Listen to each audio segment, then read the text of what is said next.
Bem-vindos e bem-vindas. Hoje a gente vai fazer uma análise mais aprofundada de um documento, olha, que mexe com a vida de todo mundo no trânsito, né? O Manual Brasileiro de Fiscalização de Trânsito, o MBFT, especificamente a versão mais recente, consolidada pela Resolução 985 de 2022 do CONTRAN.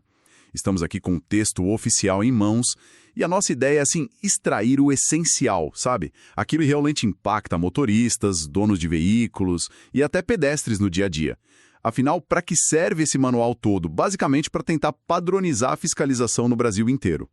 Vamos, então, destrinchar isso aí. Exatamente. O grande objetivo é esse mesmo, trazer mais segurança jurídica, mais clareza, tanto para o agente que está lá na ponta, fiscalizando, quanto para nós, cidadãos. E ele se encaixa, né, naquela visão maior de segurança viária. O próprio manual define isso como um bem comum, essencial para a vida em sociedade. E essa segurança viária, segundo o texto, ela se baseia em 3 pilares que a gente sempre ouve falar: educação, engenharia, ou seja, vias mais seguras, e o chamado esforço legal.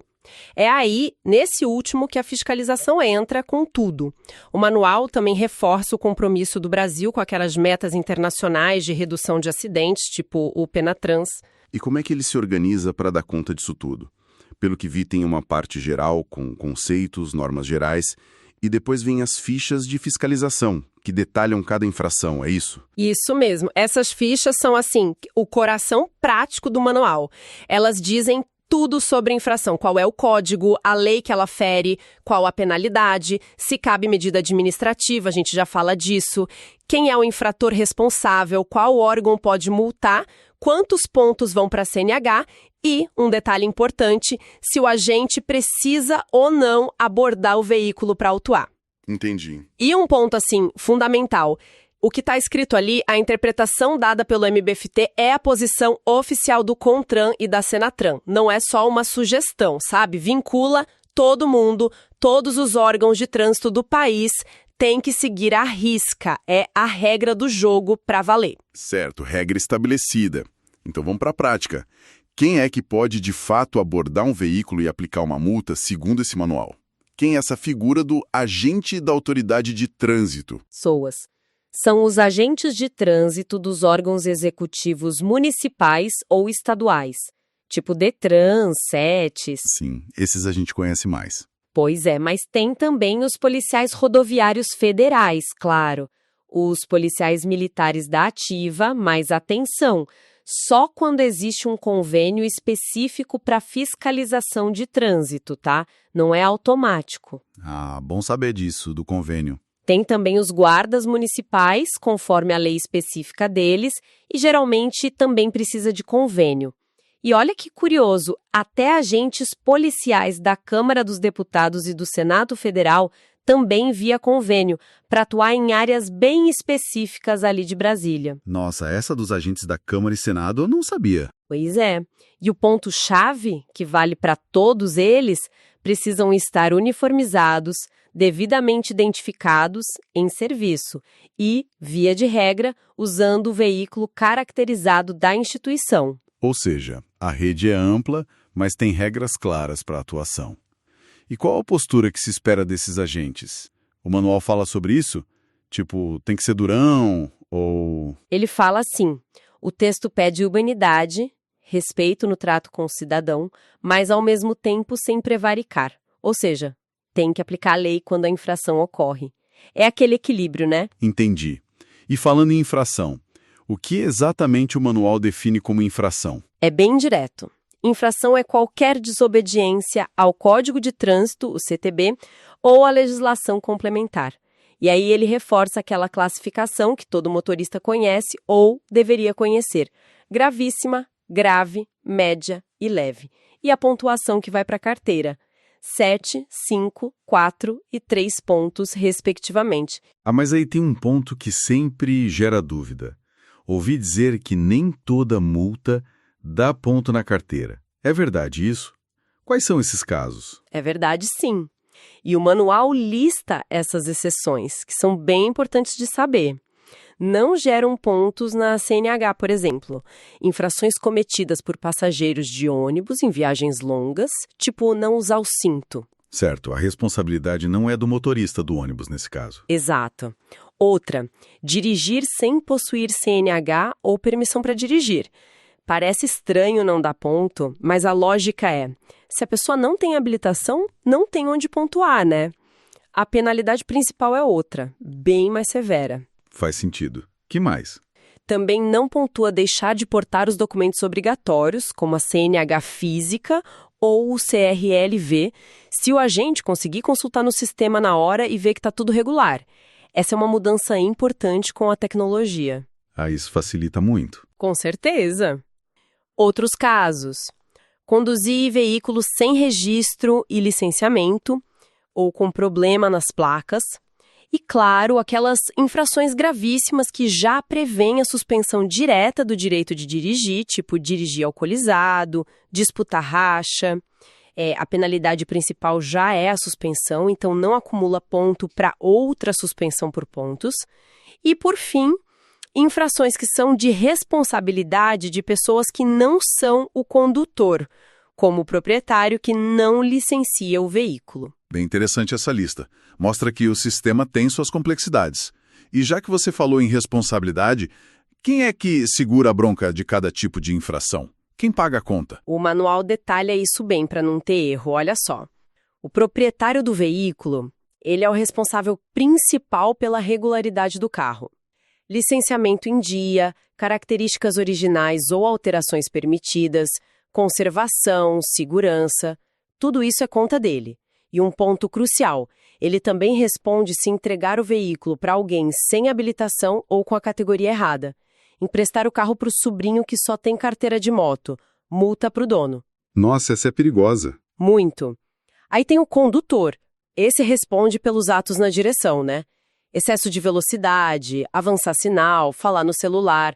É com ele. O mais óbvio, talvez. Sim. Depois vem o embarcador, que é quem contrata o frete da carga. Ele pode ser responsabilizado pelo excesso de peso se for o único remetente da carga e se o peso que ele declarou na nota fiscal for menor que o peso real medido na balança. A famosa nota calçada para pagar menos frete. Entendi. Tem que ter essas duas condições. Isso. E o transportador, a empresa ou o motorista autônomo que leva a carga, ele responde pelo excesso de peso nos eixos ou pelo peso bruto total, se a carga veio de vários embarcadores diferentes ou se o embarcador não se encaixou naquela regra anterior. Complexo isso da carga. Tem muitos detalhes. E ainda existe a responsabilidade solidária. Em alguns casos, mais de um pode levar a multa. Proprietário e condutor juntos, por exemplo, ou transportador e embarcador, se o peso na nota fiscal já estava acima do limite legal. Aí não tem desculpa, os dois sabiam. E tem até responsabilidade para pessoa física ou jurídica por coisas não ligadas diretamente à direção, tipo uma oficina que altera o carro de forma proibida. Essa divisão é fundamental de entender. Ok, o agente identificou a infração, sabe quem é o responsável. Como isso vira um processo oficial? Como nasce a multa na prática? Aí entra o que a gente chama de autuação. É o ato administrativo que registra a infração. E ele é formalizado no auto de infração de trânsito, o famoso AIT.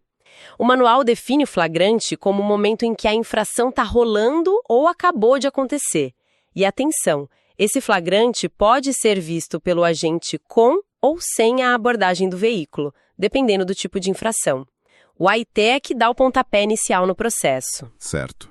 E o que é crucial saber sobre esse AIT? Tem alguma coisa que pode invalidar a autuação, por exemplo, que quem foi multado precisa ficar ligado? Com certeza. O manual traz várias regrinhas de preenchimento, mas vamos focar no que mais impacta quem recebe a multa. Sinalização. Se a infração depende de uma placa, velocidade, estacionamento ou pintura na via, faixa contínua, essa sinalização tem que estar lá, visível e legível. Se não tiver ou tiver apagada, escondida, o agente nem deveria autuar. É um bom argumento de defesa. Anotado. Que mais? Constatação direta. A regra é que o agente tem que ter visto a infração acontecer. Ele não pode multar só porque alguém contou para ele, sabe? A exceção é em operação conjunta, tipo blitz, onde um agente avisa o outro que está mais à frente. Mas isso tem que estar registrado no AIT. Entendi. Nada de fofoca vira multa. Exato. Em caso de acidente, o agente só deve autuar pelas infrações que ele consegue comprovar ali na hora. Falta de CNH, suspeita de álcool, veículo sem licenciamento. Ele não pode multar baseado em suposição sobre quem causou o acidente. A dinâmica do acidente é outra história, para perícia talvez. Importante isso. Outro ponto. O campo observações do AIT, ele não está lá de enfeite. Serve para descrever melhor a infração e é obrigatório em algumas multas mais, digamos, subjetivas, como dirigir sem atenção ou cuidados indispensáveis à segurança. Faltou a descrição, a multa pode ser questionada. Boa dica. E claro, o AIT físico não pode ter rasuras e emendas. E a regra geral é uma infração por AIT.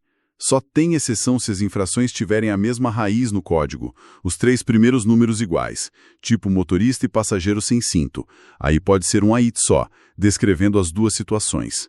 Ou se for a mesma infração, com várias condutas, tipo faltar step e triângulo. Usa um código só e descreve os 2 itens. E aquela história do carro estacionado irregularmente por horas? Ah, sim. Se o carro está lá parado irregularmente e não foi removido, é só um AIT. Não importa se ficou 2 horas ou o dia inteiro. A infração foi o ato de estacionar ali. Só gera outra multa se o carro sair e voltar a estacionar irregularmente no mesmo local ou em outro. Certo. Agora vamos entrar numa área que confunde muita gente e pode pesar no bolso e nos pontos. Quando várias infrações acontecem ao mesmo tempo, como o manual lida com isso? Porque às vezes vem uma multa só e às vezes várias. Essa diferenciação é crucial mesmo. O manual classifica essas situações em 2 tipos principais, e entender isso ajuda muito. Primeiro, as infrações concorrentes. Aqui, uma infração é como se fosse um passo necessário para cometer outra mais específica. O exemplo clássico que o manual dá: ultrapassar pelo acostamento. Para fazer isso, você obrigatoriamente teve que transitar pelo acostamento, certo? Lógico. Então, nesse caso, o agente autua só pela infração mais específica, que é a ultrapassagem pelo acostamento. A outra, de transitar, fica absorvida. Outro exemplo. Veículo 0 km sem registro. Normalmente também está sem placas. Autua só pelo sem registro, que já engloba a falta de placa nesse contexto inicial. Ou levar passageiro a mais no carro, e esse passageiro estar sem cinto. Autua só pelo excesso de passageiros. A ideia é não punir 2 vezes pelo mesmo conjunto de ações. É um AIT só. Entendi. Uma come a outra, mais específica prevalece.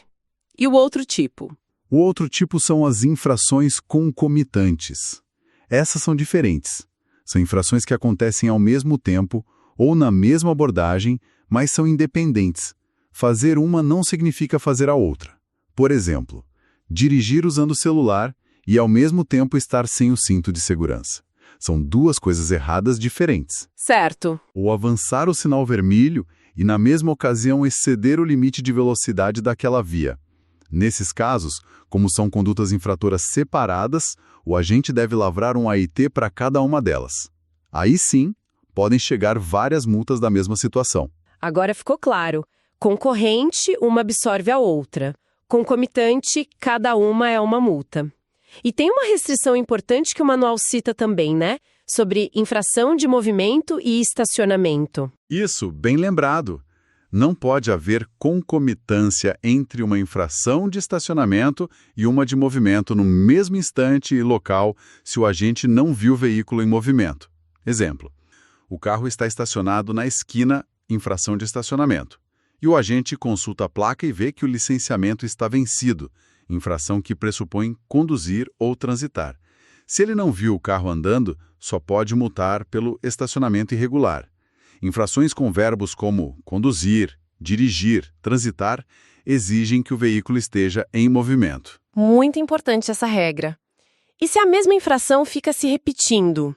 Tipo, dirigir sem cinto por um longo trecho. Aí o manual faz outra distinção importante. Pode ser uma infração continuada. É uma conduta única que se prolonga no tempo, sem parar. O exemplo perfeito é esse: dirigir sem cinto por vários quilômetros. A infração só para se o motorista colocar o cinto ou se for abordado. Nesse caso, é um único AIT por toda essa conduta contínua. Entendi. Uma ação só que dura. Exato. E pode ser infrações sucessivas. Aqui, a pessoa repete a mesma conduta errada várias vezes, mas de forma separada, ao longo do percurso. Por exemplo, fazer várias ultrapassagens em locais proibidos diferentes, ou passar por 3 radares seguidos acima da velocidade permitida. Cada vez que a infração acontece e é constatada, pelo agente ou pelo radar, é uma nova infração. Aí sim, deve ser lavrado um AIT para cada ocorrência. Faz todo sentido. Continuada é uma só. Sucessivas são várias. Saber isso ajuda a conferir se as multas estão corretas. Agora, uma dúvida clássica. O agente precisa sempre parar o carro para multar ou pode multar de longe? Nem sempre precisa parar. O manual especifica isso em cada ficha de infração. Tem 3 possibilidades. Pode ser possível sem abordagem, o agente vê a infração à distância, tipo avanço de sinal, uso de celular, estacionamento proibido, e pode autuar sem parar o veículo. E ele nem precisa justificar por que não parou. Essa é o que gera mais discussão às vezes. Pois é. Depois tem a infração mediante abordagem. Aí sim, a multa só vale se o veículo for parado e o condutor abordado. É o caso do teste do bafômetro ou para verificar equipamentos obrigatórios que não dá para ver de fora. Certo. E tem a opção Vige Procedimentos. Significa que a necessidade de abordar ou não depende de detalhes específicos que estão descritos lá na ficha daquela infração no manual. Tem que consultar caso a caso. E tem aquela exceção importante que a gente comentou sobre equipamentos automáticos, né? Radares fixos, fiscalização de semáforo, de estacionamento. Eles, em tese, não devem gerar multa para veículos de emergência, polícia, bombeiro, ambulância ou de fiscalização de trânsito, desde que estejam com a caracterização correta, pintura, giroflex ligada, etc., e comprovadamente em serviço de urgência ou fiscalização. Bom saber essa trava para os veículos de emergência. Ok, falamos da multa, que é a penalidade, da pontuação, mas muitas vezes, junto com a autuação, o agente aplica as tais medidas administrativas. Elas assustam, né? Retenção, remoção. O que são exatamente? São tipo uma segunda multa? Não, de jeito nenhum. É fundamental entender isso. Medida administrativa não é penalidade, não é multa extra. São ações práticas que o agente toma ali na hora para resolver o problema que causou a infração ou para garantir a segurança ou para impedir que a irregularidade continue. O foco é sempre a segurança e a regularização. As mais comuns são a retenção do veículo.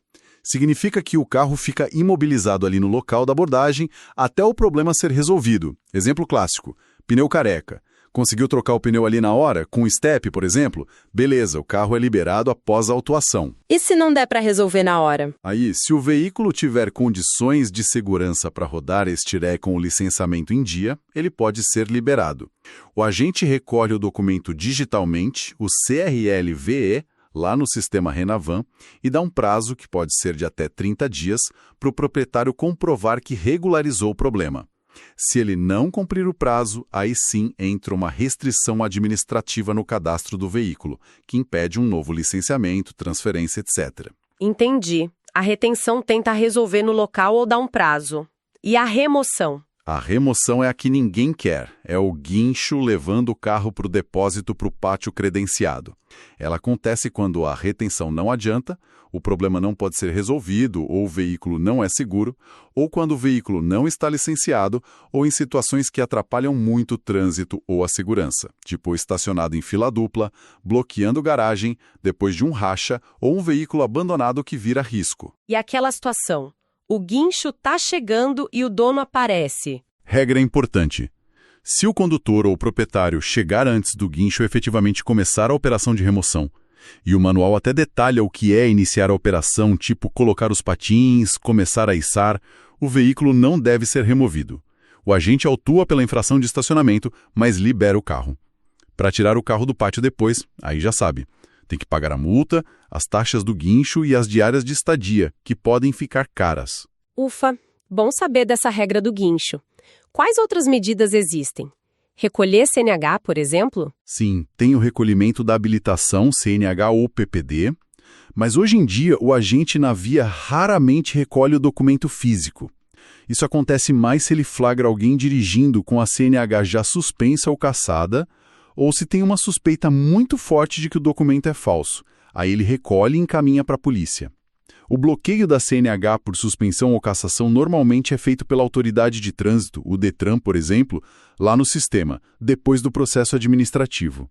E recolher o documento do carro, o CRLV? O recolhimento do CRLV hoje é uma restrição no sistema, como eu falei, acontece quando o veículo é liberado após a retenção com prazo para regularizar ou também se houver suspeita de fraude no documento. Tem também o transbordo do excesso de carga, que é obrigar a tirar o peso extra do caminhão ali na hora, às custas do dono. Imagina o transtorno. Pois é. Tem ainda o recolhimento de animais soltos na via para evitar acidentes. E outras medidas mais específicas, chamadas inominadas, tipo apreender placa irregular, remover propaganda irregular na rua, até obrigar a retornar para pagar pedágio ou passar na balança que tentou evitar.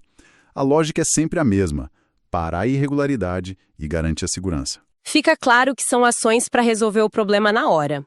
E já que falamos de CNH, o que mais o manual reforça sobre a habilitação que é bom a gente lembrar? Bom, ele reitera o básico. Tem que portar o documento original ou digital e válido, mas reforça aquela dispensa importante. Se o agente conseguir consultar o sistema online na hora da abordagem e verificar que está tudo certo com a CNH, o porte do documento físico ou digital é dispensado. Isso ajuda muito quem esquece a carteira. Realmente, uma mão na roda. Ele também lembra que não se deve plastificar a CNH física, porque isso atrapalha a verificação dos elementos de segurança. Relembra rapidinho os tipos: a CC para cinquentinhas, a PPD, que é a provisória, a CNH definitiva com as categorias A, B, C, D, E e a PID, que é a permissão internacional para dirigir em outros países. E para estrangeiros, confirma a regra: podem dirigir no Brasil por até 180 dias com habilitação válida do país de origem, junto com identidade e prova de entrada, desde que o país tenha acordo de reciprocidade com o Brasil. Informação útil para quem vem de fora ou recebe visitas. E para a gente ir fechando essa nossa análise do manual, tem mais algum ponto curioso, alguma disposição final que chamou a sua atenção? Olha, tem uns pontos rápidos mais interessantes. Ele esclarece que motociclista empurrando a moto na rua não é considerado pedestre, tá? Continua sujeito às regras de trânsito de veículo, a não ser que seja por pane, um problema mecânico ou elétrico que o impeça de pilotar. Ah, então não adianta empurrar a moto na calçada para cortar caminho. Exatamente. Outra coisa, o simples abandono de veículo, tipo deixar o carro parado muito tempo num local onde estacionamento é permitido, por si só não configura infração de trânsito. Claro que pode gerar outros problemas, até remoção se virar sucata ou risco, mas não é uma multa automática de trânsito só por estar parado há dias. Curioso. E ele confirma que os convênios entre órgãos de trânsito são permitidos, o que explica porque às vezes a gente vê a PRF atuando na cidade ou a PM na rodovia. E, por fim, o manual reconhece que a legislação de trânsito muda o tempo todo e que as suas próprias regras são atualizadas conforme essas leis mudam. É um documento vivo, digamos assim. Ufa! Que mergulho, hein? Foi bastante informação, mas realmente essencial. Cobrimos desde quem pode fiscalizar, como deve agir, os tipos de infração, quem responde por elas, como a multa nasce com a AET, toda aquela complexidade das infrações que acontecem juntas ou repetidas e, finalmente, as medidas administrativas que vão além da multa e doem no bolso e na rotina. Pois é, o que fica muito claro é esse esforço constante para padronizar os procedimentos num país gigante e diverso como o Brasil. A busca por mais segurança jurídica, por regras mais claras para todo mundo, é nítida. E entender aquela lógica das infrações concorrentes e concomitantes, por exemplo, ajuda demais a desmistificar por que às vezes vem uma multa só e às vezes um monte. Então, no fim das contas, para quem está nos ouvindo, o que essa análise toda significa? Significa que conhecer essas regras, mesmo que pareçam muito técnicas, dá mais poder, mais segurança para a gente no trânsito. Seja para não cometer infração por puro desconhecimento, seja para entender os próprios direitos e deveres se for abordado, ou se receber uma notificação em casa. É conhecimento que faz diferença. O UAU menciona de passagem evolução tecnológica. A gente já vê chegando com força os carros com mais autonomia e logo ali na frente os totalmente autônomos. Como que vão ficar todas essas regras de fiscalização que foram pensadas para um condutor humano? De quem vai ser a responsabilidade se um carro autônomo avançar o sinal ou exceder a velocidade? Nossa, excelente ponto. Quem vai ser o condutor para levar a multa ou os pontos? Pois é. São perguntas que, com certeza, vão exigir muitas discussões e novas atualizações gigantescas nesse manual nos próximos anos. É um desafio enorme que está batendo a porta. Fica aí a provocação para o futuro. Por hoje, essa foi nossa análise detalhada do Manual Brasileiro de Fiscalização de Trânsito. Esperamos que tenha sido útil, que tenha ajudado a clarear um pouco esse universo de regras tão presente na nossa vida.